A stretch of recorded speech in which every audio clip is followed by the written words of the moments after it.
L'abbaye de Royaumont, à 30 km de Paris, fut fondée par Saint Louis au XIIIe siècle. Des moines cisterciens y vécurent jusqu'à la Révolution, et aujourd'hui ce cadre admirable est destiné à des tâches plus profanes.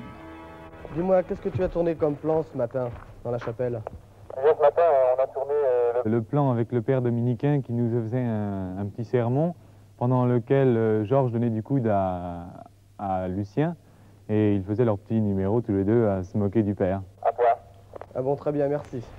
Car il s'agit d'un film dont voici les deux héros. Parfait.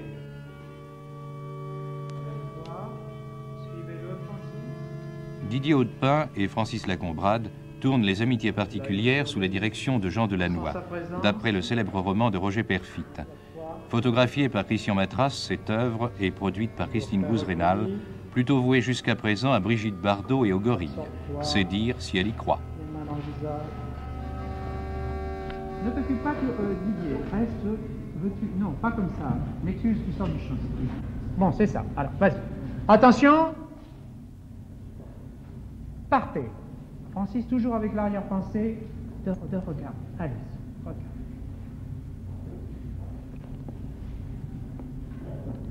Ne fais pas le jeu de scène que tu feras dans le gros plan, toi. Ne fais pas le jeu de scène que tu feras dans le gros plan, pour l'instant. Jean Delannoy, ses amitiés particulières entre deux tout jeunes garçons, c'est là un sujet extrêmement délicat à traiter. On peut dire que vous travaillez sur la corde raide. Oui, chaque scène est délicate en soi à traiter, mais elle est délicate dans la mesure où le sujet en entier est délicat. Nous nous sommes efforcés de faire un film où les sentiments sont très purs, très violents, mais à partir du moment où le public sera capable de s'émouvoir devant ces affections d'enfant, je crois que la partie sera gagnée, comme dans toute autre histoire d'amour. Didier Haudepin, quel âge avez-vous? J'ai 12 ans. Ce n'est pas votre premier film. Non? Vous avez tourné beaucoup auparavant. Oui, pas mal. Vous êtes ce que l'on peut appeler un enfant de la balle. Et vous-même, Francis Lacombrade? Non, j'ai jamais fait de cinéma, c'est mon premier film. Mais je suis dans le spectacle, je suis danseur à l'opéra. Vous avez lu, je crois, l'œuvre de Roger Perfit en entier? Oui, presque, enfin pas en entier. Et, enfin, je suis un grand admirateur de son œuvre. Bon, bien, écoutez, Élie, on va régler sur Monsieur Perfit. Allez, donnez-moi un Vitrex là-dessus. J'ai toujours entendu parler d'auteurs trahis, aussi bien par leurs traducteurs que par leurs interprètes.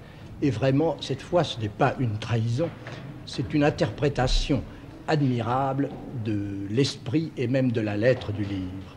J'ai été servi par Delannoy et aussi par toute cette jeune troupe qui nous entoure, dont vous venez de voir déjà quelques visages, aussi bien que par les hommes, les grands acteurs qui interviennent ici, comme Bouquet, Seigné et Lucien Nat. On a l'impression, dans le roman, et bien entendu maintenant dans le film, puisque le film donnera une portée beaucoup plus grande au roman, que vous avez voulu régler son compte à un certain système d'éducation. Régler son compte, ou plutôt éclairer les éducateurs, éclairer même les parents, car ce sujet hardi, comme tout ce qui prétend à une certaine beauté, comporte une morale. Et cette morale, ce sera d'inspirer aux éducateurs, et disais-je aussi aux parents, le tact envers leurs enfants et les relations des enfants entre eux, et en même temps que le tact, le respect aussi, le respect de la jeunesse,